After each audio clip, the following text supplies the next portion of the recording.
Greetings, Tubiverse. I am One Noob Noob, and in this Top War video, we're going to talk about the 4 most important free heroes with hidden skills. This is critical information for new players, and some veterans forget the long-term benefits of these heroes, so it's a nice for a little refresher for anyone playing the game. Also, some players miss that you can get these hero-exclusive skills for free under a lot of circumstances. Please share this information with anyone new to Top War. The sooner they know who they are and how to get them unlocked, the faster they're going to grow in game, which helps the whole server out. Also, I'm going to tell you how to upgrade them in order for the best results over the short and long term in game. So what are hidden skills? It sounds really, really cool, but no, I'm sorry. It just means the developers didn't list out all the skills you get from upgrading a hero's exclusive skill on the skill shard itself. So you select it, and you have no idea there's extra stuff for upgrading that hero's exclusive skill. You need somebody that knows to tell you, and you're like, oh, that's kind of cool. Some people say the developers did this on purpose as some kind of really schwanky Easter egg thing, but it could be that they just, I don't know, just forgot. Personally, I have no idea here. I don't know the developers. It'd be nice if they called every now and again, but it's neither here nor there.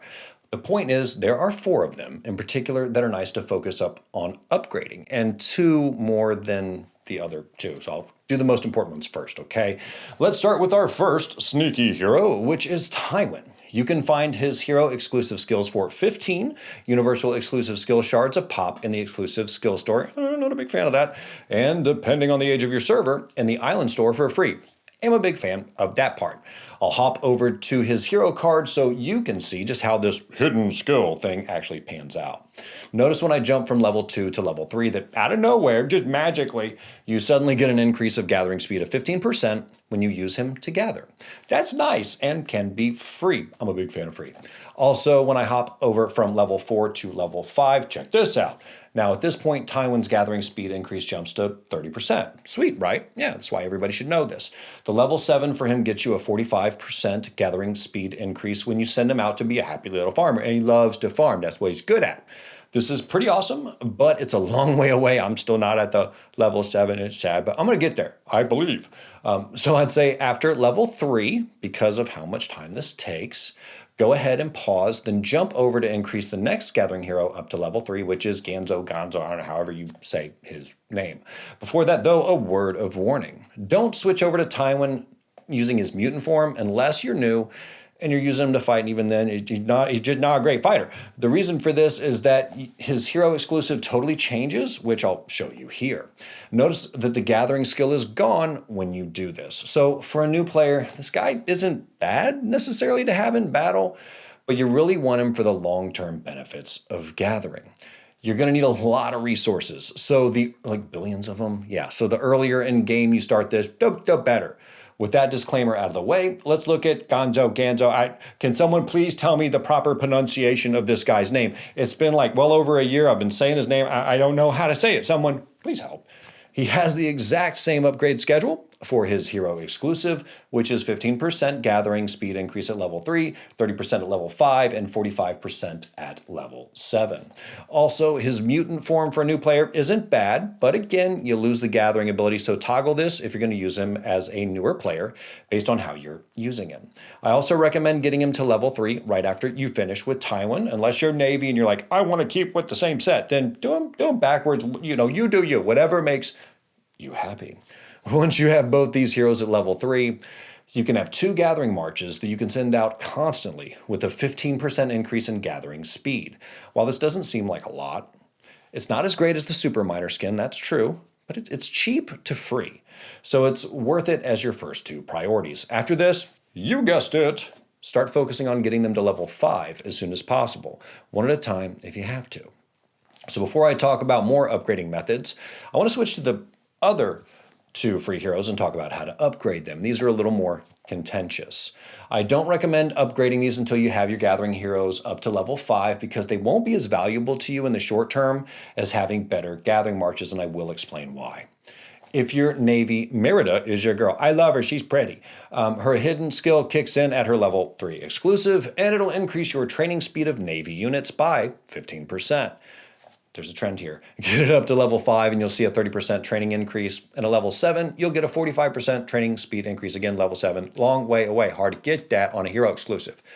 This is nice, but notice again the difference on her hero skill if you use her mutant form. I'm sure by now you've noticed the trend on how these work. I think, and I'm guessing here, and that can be dangerous, Top War very obviously targeted these heroes for new players with their mutant forms to make them more versatile for new players to get combo benefits from fighting and training or gathering. The overall idea, pretty common, once you've used all your VIT, get your folks out there to gather. So, I mean, it kind of makes sense, but they're not that strong because, although it's a great idea, if that's what they did, new heroes come out far too often and they're way stronger and they just beat these two guys up. So they're great for gathering, the training thing, a little different. So we went through that. Let's talk about Lady Zizak. She's great if you're Air Force, and she'll help you get the training speed up for your Air Force folks. I don't have her up to level 5 hero exclusive yet, but I'm Army, and I haven't paid a penny for any of the hero exclusives you've seen in this video. So how'd I get so many? Well, I can tell you I've been playing for a while, and they do drop from all kinds of events randomly, as well as with recruitment vouchers. So recruitment vouchers are random. You can't say what you're going to get and when, but there are other methods you can use to upgrade these faster that are a little more targeted. The first one, which is super important to me, is making sure you get into a server that has their hero exclusives in the island store. I don't know why it's not there on every single server. I didn't build the game. Seems strange to me, but I've heard that's the case from other people that I've talked to. So make sure you are in one of these because it's going to make things go a lot better for you. In my case, that's how I focused on Tywin and Gonzo. I just grab them there for free over and over and over again. Super easy. There's not a lot of real pretty stuff in there anyways.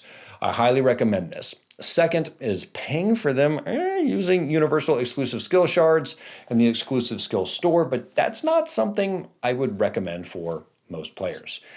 Me, if you've seen any of my videos, you know this, I'm not a huge fan of spending universal exclusive skill shards on free heroes. However, I understand that everybody plays the game differently. So if you do choose to use these, okay, I want to let you know the best way to spend it to get there because cheap to me is the only way to go, and the cheapest cheap for me is the big way. If you're a hard no on this, I totally get it. But keep in mind, people buy the super minor skin and training speed up skins, and those aren't all that cheap. So it's not totally ridiculous to do once you've costed it out. It's just not great. These heroes all have their universal exclusive skill shards set at 15 instead of the usual 25 universal exclusive skill shards to grab one of them in the exclusive skill store. So if you wanted to rush your gains in gathering, you could buy up to a level 5 exclusive for 1,215 universal exclusive skill shards. If you were starting from 0, which isn't likely, I mean, you probably won't start from there. They do drop when you do those recruitment vouchers. It's just a thing.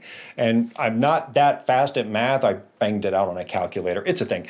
So now, yes, you can get these in other events for gems, like the Lucky Numbers event, but strictly pay speaking, using the 2x coupons event, which is the only way that I would say pay for any of this, that would cost you about $150. I rounded it maximum to get both Tywin and Gonzo, whatever, up to their level 5s and create 2 solid gathering marches out of them taking point.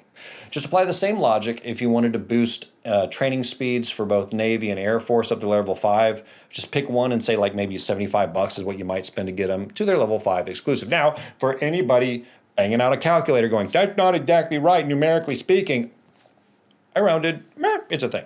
Again, I haven't done the pay method, and I only recommend it for serious pay players very early in game and only using the 2x coupon events. The reason for this is that serious pay players move a lot faster in game, and they need the resources a lot faster because of that. Many times they resort to buying resources, and that's a lot more expensive versus being diligent and mining all the time. For most of us, free is key here, and just enjoy the benefits over time of them dropping in boxes randomly and grabbing them in the island store. The reason why I picked the Gathering Heroes, Tywin and Gonzo, up to their level 5s first is simple. You need resources faster and more often than increasing training speed. Training speed is something that you can make up for by just buying more factories for gold when you lose all the troops after an event, and you better be losing them because it's a fighting game you're supposed to fight. Then once you kind of get filled up, you're out of space, trash the factories as you're running out of space. That's just kind of the best way to do it.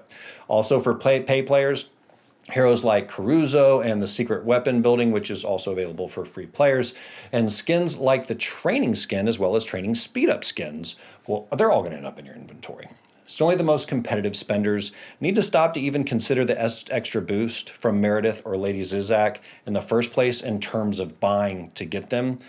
And most of them just buy stuff instead of using these benefits anyway. So for me, the reason why I'm explaining that is because it can get you there for cheaper as a pay player if you're doing all those other things.